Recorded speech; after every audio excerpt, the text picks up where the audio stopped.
ఒకటి కాదు, 2 కాదు, 3 రెసిపీస్ ఒకే వీడియోలో చూసేద్దామా? లేట్ ఎందుకు? స్కిప్ చేయకుండా లాస్ట్ వరకు చూసేయండి. ముందుగా అన్ని తరిగి పెట్టుకున్న కూరగాయల్ని తాలింపేసుకొని ఉడికించుకోండి.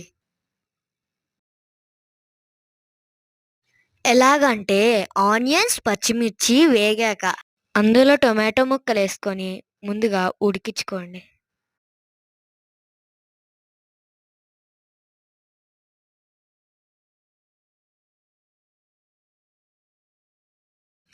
కొంచెం మెత్తగా ఉడికాక ఆలు ముక్కలు వేసేసుకోండి. కొంచెం పసుపు, ఉప్పు, కారం, కొంచెం వాటర్ కూడా యాడ్ చేసుకోండి. ఈ కూర ఉడికే లోపల ఐటెం 2కి వెళ్దాం.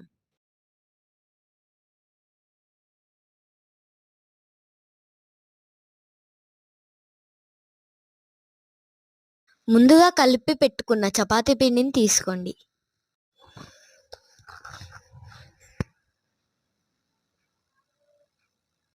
ముందుగా కలిపి పెట్టుకున్న చపాతీ పిండిని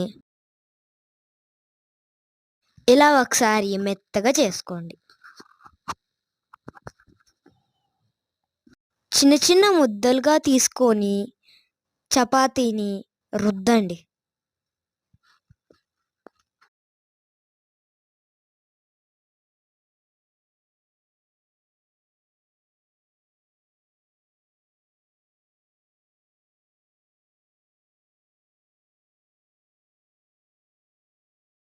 దాని మీద ఇలా పన్నీర్ని తొరమండి.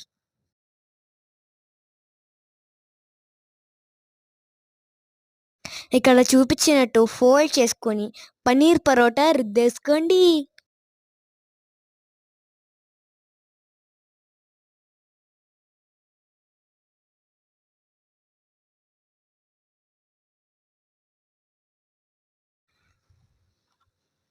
ఓకే, మనం ఇప్పుడు ఐటెం నెంబర్ 3కి వెళ్ళిపోదాం.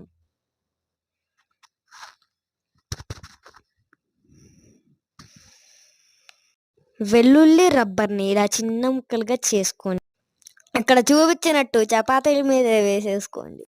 ఇలా మడతపెట్టి దాన్ని కూడా రుద్దేసుకోండి. ఇప్పుడు ఈ కర్రీ అయిందో లేదో చెక్ చేసుకొని ఈ పరోటాలని కాల్చేసి ఇంకేం లేదు, ప్లేట్లో పెట్టేసుకొని తినేయడమే. నచ్చినట్టయితే సబ్స్క్రైబ్ చేసుకొని కామెంట్ చేసుకోండి.